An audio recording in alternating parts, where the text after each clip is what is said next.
channel Sharing Tulus Kekristenan, sharing ke-62 dengan topik Kristenisasi. Kristenisasi. Bapak, Ibu, saudara-saudari sekalian, Shalom, salam damai sejahtera. Istilah ini dimunculkan oleh segolongan masyarakat yang resah sendiri tanpa sebab dari fakta yang nyata. Yang mereka maksud adalah usaha menjadikan orang yang beragama tertentu menjadi beragama Kristen. Usaha seperti ini tidak pernah ada di dalam kamus kehidupan para pengikut Tuhan Yesus Kristus yang sejati. Karena usaha ini adalah usaha yang sia-sia, buang tempo dan energi saja, sebab tidak menyelamatkan orang yang dijadikan beragama Kristen itu tadi. Kalau misalnya ada. Matius 28 ayat 18 dikutip sesuai aslinya. Yesus mendekati mereka dan berkata, "Kepadaku telah diberikan segala kuasa di sorga dan di bumi. Karena itu, pergilah jadikanlah semua bangsa muridku dan baptislah mereka dalam nama Bapa dan Anak dan Roh Kudus. Dan ajarlah mereka melakukan segala sesuatu yang telah kuperintahkan kepadamu. Dan ketahuilah, aku menyertai kamu senantiasa sampai kepada akhir zaman." Tuhan Yesus setelah bangkit dari kematian mendekati murid-murid beliau dan berkata kepada mereka, "Kepadaku telah diberikan segala kuasa di sorga dan di bumi. Karena itu pergilah, jadikanlah semua bangsa muridku." Artinya, jadikanlah semua bangsa murid-muridnya Tuhan Yesus. Bukan menjadikan mereka sekedar beragama Kristen, termasuk bangsa Indonesia dan bangsa apa saja yang kita jumpai. Mbak ulangi, kita diperintahkan menjadikan semua bangsa murid Tuhan Yesus Kristus, bukan sekedar menjadikan mereka beragama Kristen. Kita diperintahkan menjadikan segala bangsa murid yang mau belajar dan melakukan juga pelajaran yang diterimanya. Itu namanya murid. Menjadi orang Kristen KTP saja pasti tidak selamat, karena tidak mengerti mengapa Yesus menjadi juru selamatnya. Yang kata orang tidak bisa turun dari kayu salib. Dia tidak bisa jawab. Iya, beliau Pak Yesus itu sedang menggantikan hukumanku, menjalani hukumanku. Jadi aku selamat. Ya, mereka sekedar menjadi orang beragama Kristen saja, yang sama saja sia-sianya dengan menjadi orang yang beragama anu. Tidak ada gunanya, sebab keselamatan tidak ada di dalam siapapun juga selain di dalam Tuhan Yesus Kristus. Kisah para Rasul 4 ayat 12. Dan keselamatan tidak ada di dalam siapapun juga selain di dalam Yesus Kristus. Sebab di bawah kolong langit ini tidak ada nama lain yang diberikan kepada manusia yang olehnya kita dapat diselamatkan. Oleh nama lain itu tidak ada. Allah telah memberikan nama Yesus Kristus kepada umat manusia, yang oleh nama Yesus Kristus itu umat manusia bisa diselamatkan. Kalau Mbak gunakan juga inisiatif sendiri, ini keselamatan maksudnya keselamatan kekal. Tapi Mbak kalau mau menyeberang jalan menyebut ini, aku berlindung dalam nama Yesus Kristus. Karena di dalam nama itu mengandung keselamatan. Ini Mbak inisiatif sendiri. Hanya di dalam nama Tuhan Yesus Kristus manusia bisa selamat. Apa sih selamat itu? Yaitu luput. Mestinya kena dan luput dari hukuman Allah. Mestinya kena karena dosa-dosa kita. Kena hukum kita ke neraka. Tapi luput karena digantikan. Bukan diampuni. Kalau diampuni itu berarti yang ngampuni itu tidak kudus, tidak suci. Dosa kok diampuni berarti ada sesuatu lah. Dosa kok diampuni. Dosa dihukum karena maha suci. Kalau tidak menghukum dosa, ya yang mengampuni itu tidak maha suci kan? Itu saja. Logika saja. Kalau mengenai ayatnya, ini seperti yang diperdebatkan oleh para senior teologian, ya ayatnya yang mana? Pokoknya yang suci itu Allah, yang tidak suci bukan Allah. Yang suci menghukum dosa, yang tidak suci ya tidak menghukum dosa, yang tidak menghukum dosa ya tidak suci. Balik-balik kan itu saja.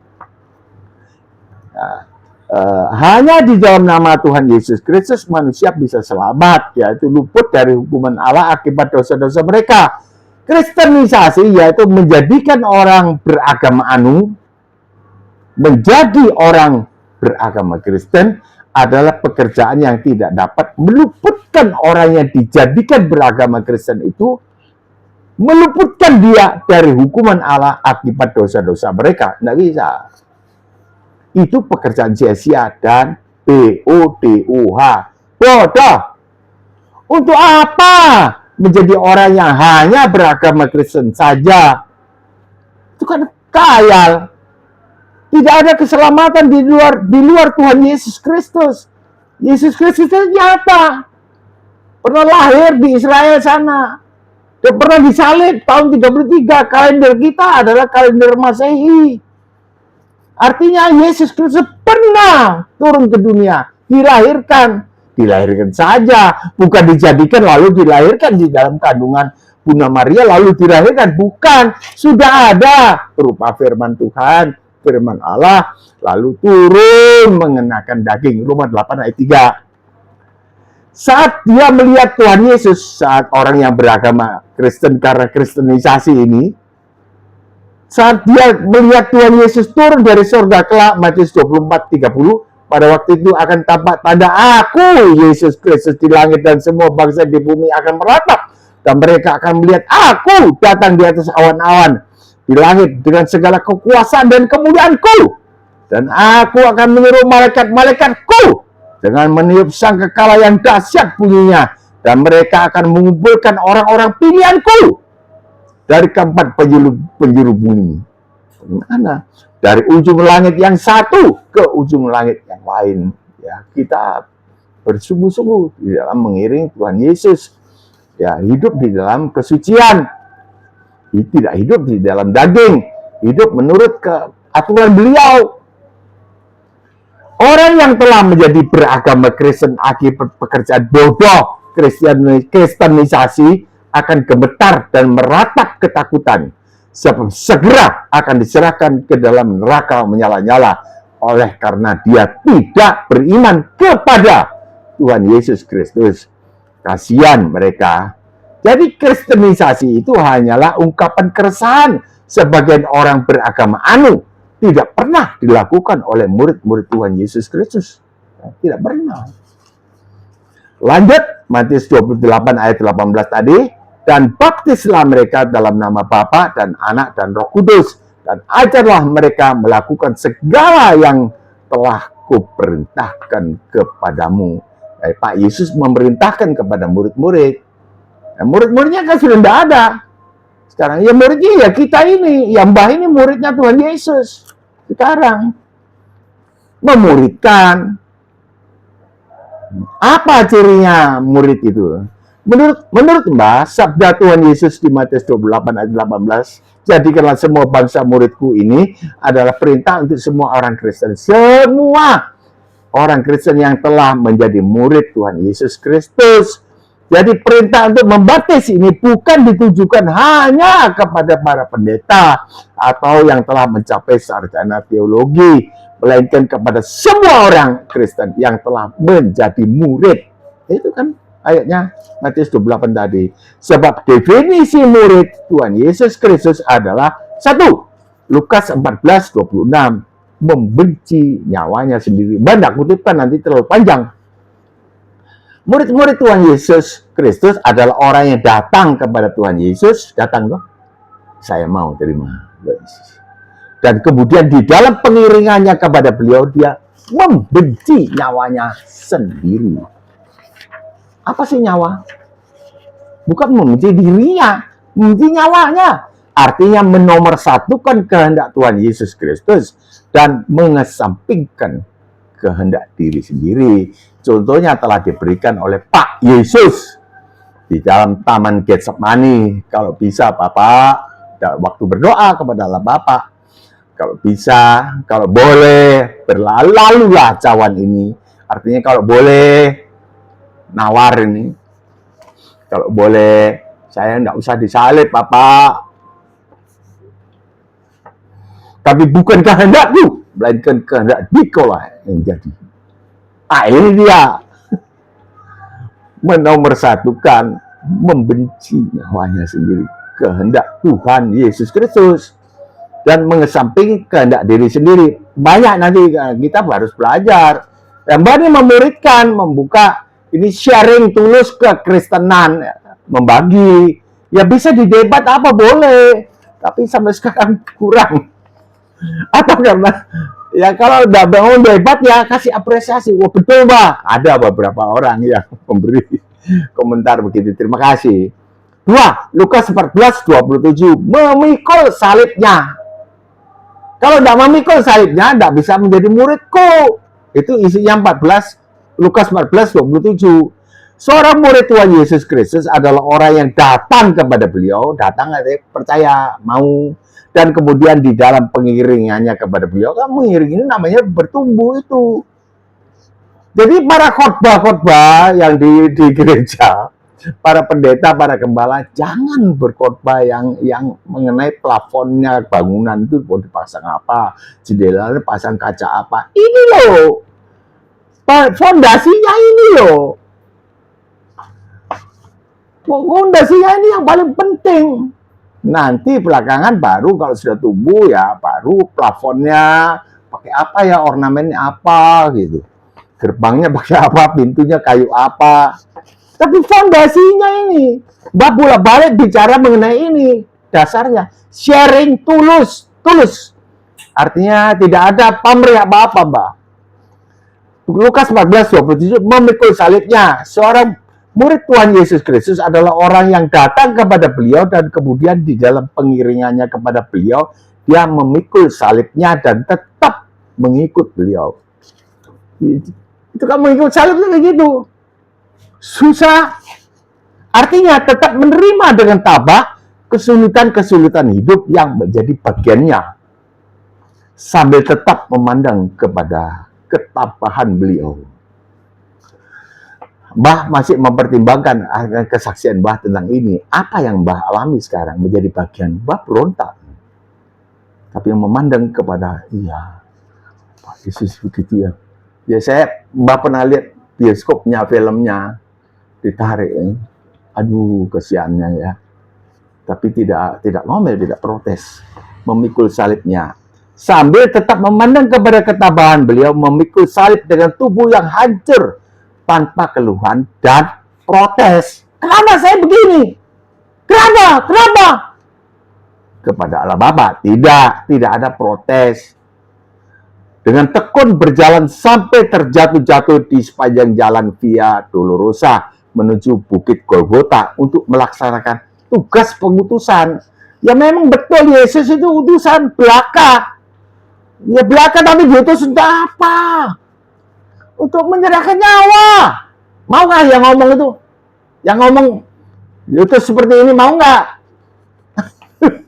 Utusan belaka bukan diutus untuk mengajar atau diutus menjadi Tuhan untuk disembah, bukan. Diutus untuk menyerahkan nyawa, ganti umat manusia. Kenapa? Nyawa beliau itu nyawa yang tidak berdosa, itu aja pokoknya. Tidak berdosa, dibikin berdosa. Suci dijadikan terkutuk. Itu Tuhannya orang Kristen terkutuk.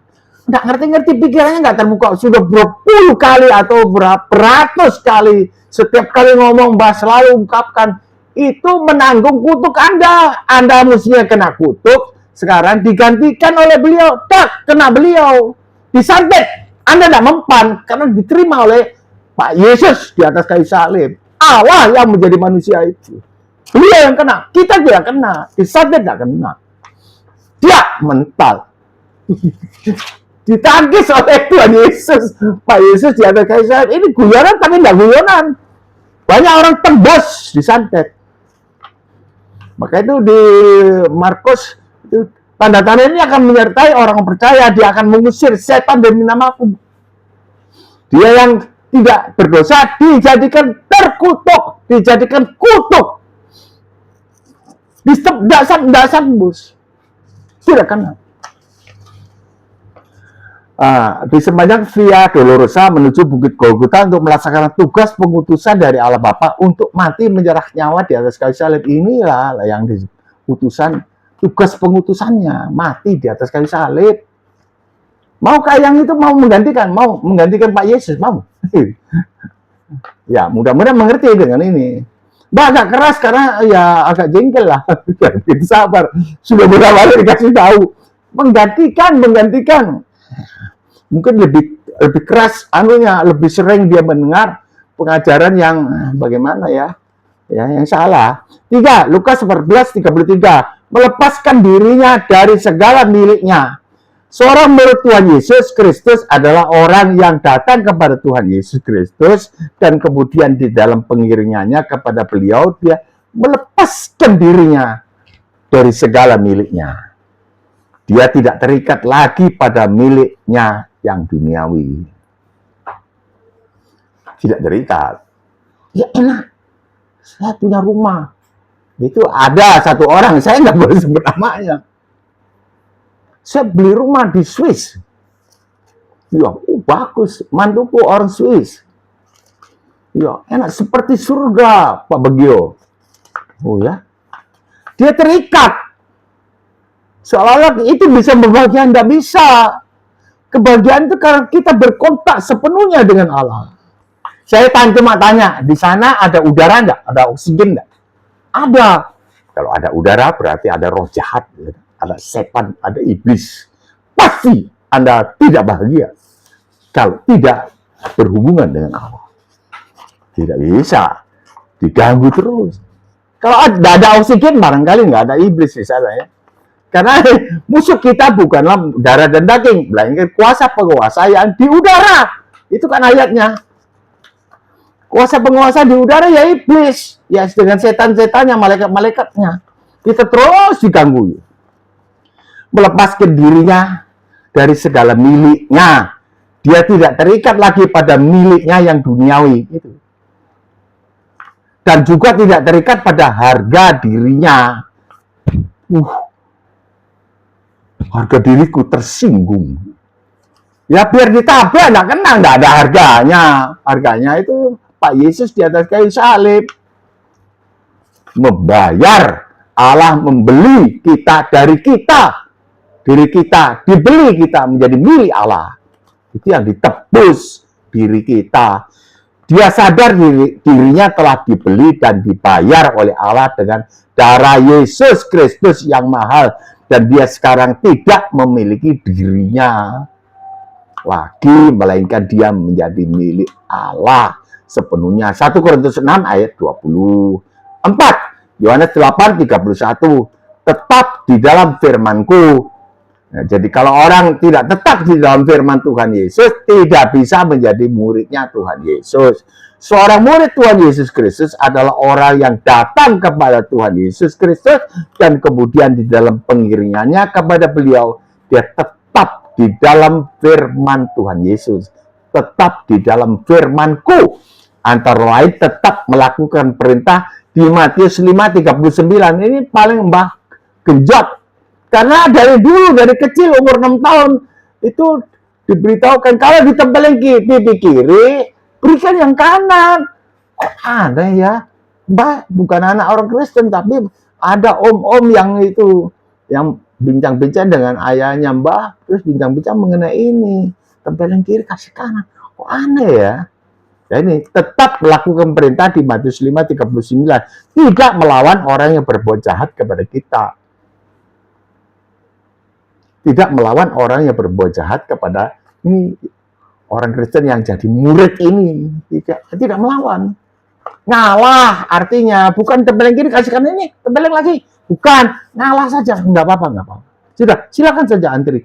Antri duluan, silakan. Matius 5:39.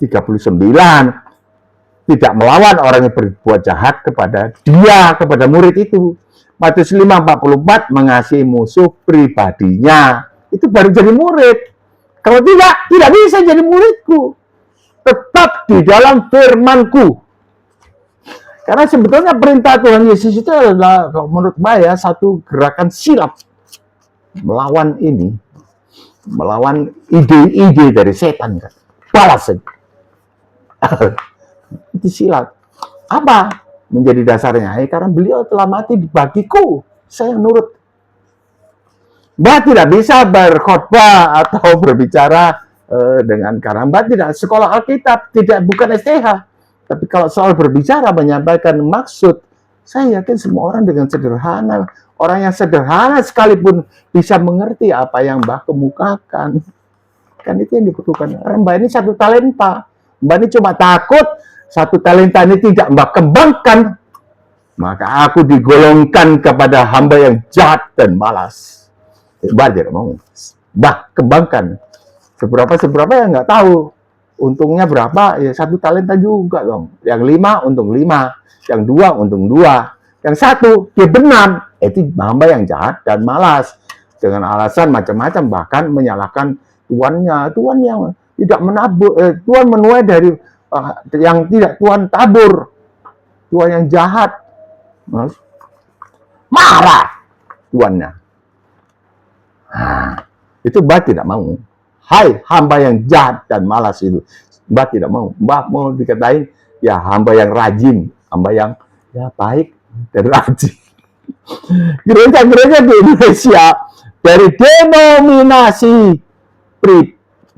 denominasi apapun tidak pernah setuju dengan kristenisasi. Sebab perintah Tuhan Yesus adalah menjadikan semua bangsa murid. Murid, bukan menjadi orang Kristen. Dan mengajarkan mereka melakukan perintah Tuhan Yesus. Mari kita berandai-andai. Misal. Dan membayangkan hasil memuridkan segala bangsa di dunia ini. Ya, jika seluruh bangsa di dunia ini menjadi murid dan melakukan perintah Tuhan Yesus Kristus, bagaimana indahnya dunia kita. Ya kalau bisa, ya bisa.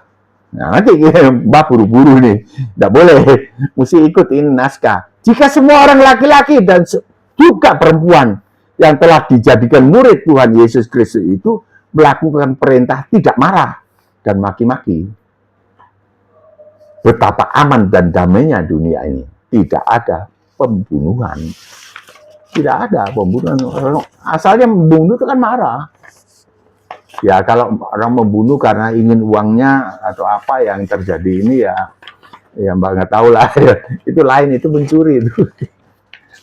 Jika semua orang laki-laki dan juga perempuan yang telah dijadikan murid Tuhan Yesus Kristus itu melakukan perintah pencukil matanya, cukil.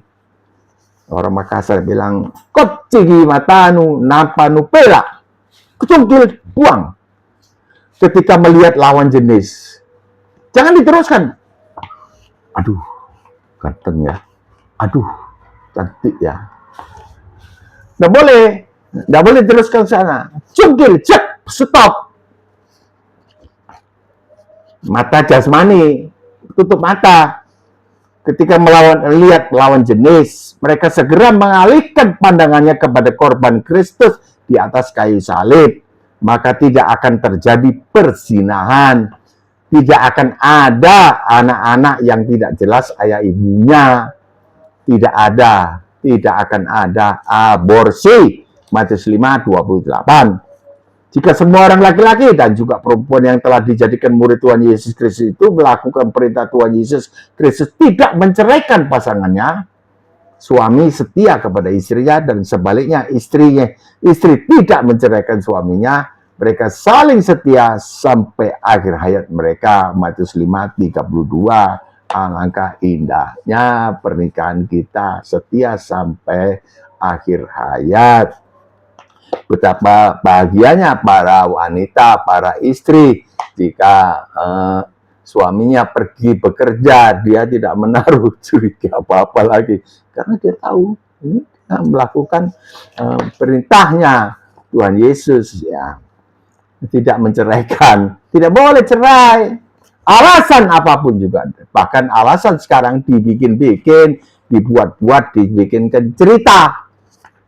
Jika semua orang laki-laki dan juga perempuan yang telah dijadikan murid Tuhan Yesus Kristus itu melakukan perintah tidak bersumpah saat meyakinkan orang lain akan apa yang sesungguhnya terjadi. Tidak bersumpah, tidak perlu. Betapa damainya hubungan antar manusia jika setiap orang berkata dengan tenang dan tulus apa yang sebenarnya terjadi atau dialaminya. Matius 5:37. Tidak bersumpah, tapi berkata, ya, saya tidak melakukan itu. Oke? Jika semua orang laki-laki dan juga perempuan yang telah dijadikan murid Tuhan Yesus Kristus itu melakukan perintah tidak melawan orang yang berbuat jahat kepadanya, semua orang melakukan saling mengalah saja, tidak ada dendam.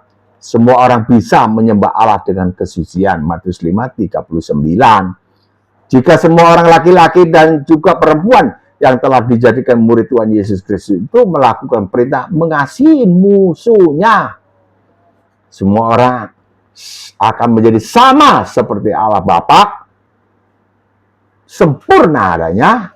Kita bayangkan betapa indahnya dunia ini. Itu hasil pemuritan, bukan hasil kristenisasi. Jika semua orang laki-laki dan juga perempuan yang telah dijadikan murid Tuhan Yesus Kristus itu melakukan perintah menyantuni orang yang hina dan miskin, betapa indahnya mengasihi sesama manusia. Matius 25:45 telah Mbak saksikan di video yang lalu. Kesimpulan bahasan kita adalah hasil usaha memuridkan adalah bisa mengubah warna dunia menjadi berwarna kasih tanpa syarat. Kalau dia minta maaf, ya saya maafkan. Tidak. Jadi kalau muridkan, ya mengampuni sebelum dia minta maaf. Dasarnya apa? Ya Yesus Kristus, Allah telah mengutus sang anak Yesus Kristus untuk mati pada waktu kita berdosa. Sebelum kita minta ampun. Kan sebelum kita minta ampun, kita aja belum lahir. Beliau mati di atas kayu salib tahun 33. Ya, kalau tidak punya dasar ini, tidak bisa orang mengampuni. Tidak bisa. Pakai kekuatan sini tidak bisa. Karena daging kita ini, itu dari kekuatan daging. Kekuatan natural. Bukan kekuatan Roh Kudus. Itu salibnya Tuhan, Yesus. Kalau orang belum pernah menerima pengampunan, dia tidak bisa mengampuni. Tidak bisa, karena daging kita ini sama seperti daging harimau, singa betina, ya. Bagaimana buasnya dia merobek-robek mangsanya, tidak pernah dia mengampuni, tidak bisa. Itu daging kita ditandai berdosa, kehilangan kemuliaan Allah saja. Maka dari itu di Roma 8 ayat 4 katakan supaya tuntutan hukum Taurat digenapi di dalam kita yang tidak hidup menurut daging. Kalau menurut daging ya tidak bisa digantikan, tidak laku, artinya batal selamat. Nah, warna dunia ini menjadi berwarna kasih tanpa syarat, yaitu kasih agape, kasihnya Allah tanpa syarat. Sebab Yesus Kristus mau dan telah mati untuk kita. Pada tahun 33 masih, ketika kita masih berdosa. Kita masih berdosa, beliau mati. Jadi ketika orang masih berdosa kepada kita, bersalah kepada kita, ya udah kita ampuni, ya udah kita mengampuni. Kita tidak bisa menggantikan hukumannya. Karena kita sama-sama orang berdosa. Kalau Allah tidak bisa mengampuni, tidak bisa. Ya udah nggak apa-apa. Nah, upah dosa adalah maut.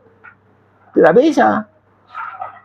Allah menggantikan, menurunkan anaknya. Anaknya ya beliau sendiri. Kalau kau melihat aku, kau sudah melihat Allah itu.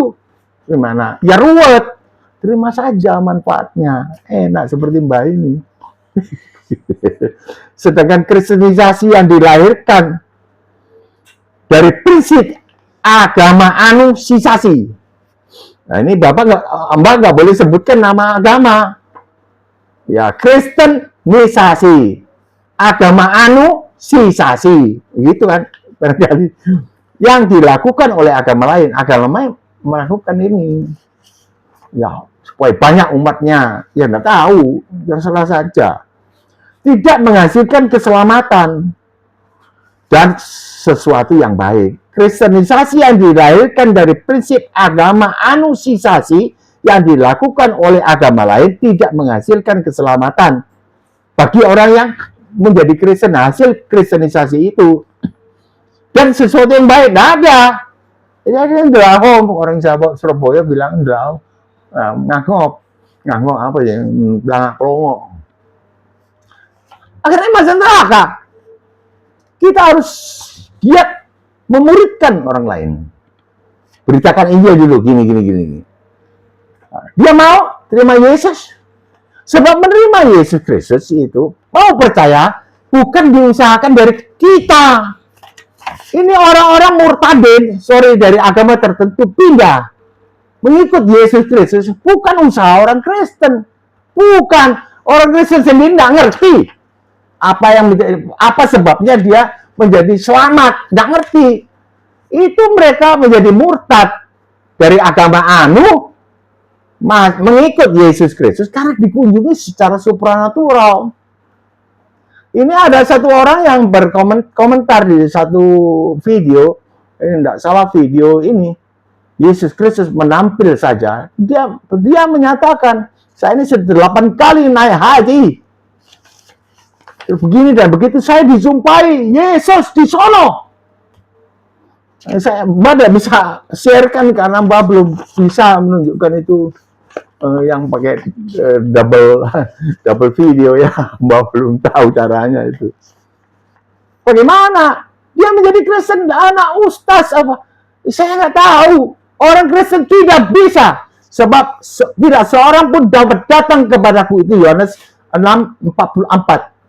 Pak Yesus mengatakan tidak ada seorang pun dapat datang kepadaku. Artinya dapat datang percaya. Inilah saya. Kalau tidak ditarik oleh Allah Bapa. Ayat Yohanes 6:65. Tidak seorang pun dapat datang kepadaku kalau dia tidak dikaruniai. Kalau Allah Bapa tidak mengaruniakan kepada dia. Jadi bagaimana supaya kita bisa datang percaya? Minta Allah. Ya. Saya mau percaya, tariklah saya kepada Yesus Kristus, percaya. Begitu. Jadi tidak ada usaha kristenisasi itu bocai. Katanya di kalangan Tionghoa, tidak ada gunanya. Tidak bisa selamat di situ. Tidak bisa orang percaya. Dari muridnya Mbah 8 orang, tidak ada satupun. Bahkan seluruh hidupnya Mbah 76 menit belum pernah ada satu orang yang Mbah menangkan. Ya, mau terima Tuhan Yesus sebagai juru selamat. Mengaku. Tidak ada. Tidak ada yang bisa. Apalagi yang tidak canggih. Ya, Mbah menilai canggih loh. Kalau tidak canggih, Bapak Ibu saudara-saudara sekalian tidak mau subscribe dengan saya dong. Canggih tuh. Orang berdosa harus masuk neraka. Ini Roma 8 ayat 3 dan 4. Tapi hukuman itu masuk neraka itu telah diambil alih oleh Allah. Telah dilakukan oleh Allah.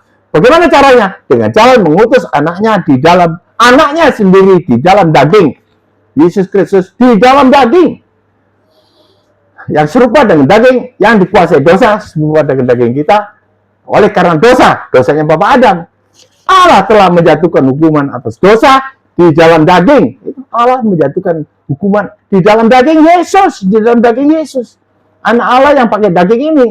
Supaya, ini ayat 4, supaya tuntutan hukum Taurat digenapi di dalam kita. Artinya, hukum Taurat tidak bisa digunakan untuk menuntut kita. Hukum Taurat begini. Kau bisa dilempar batu. Tidak bisa. Kita jawab, sudah digantikan oleh sang hakim.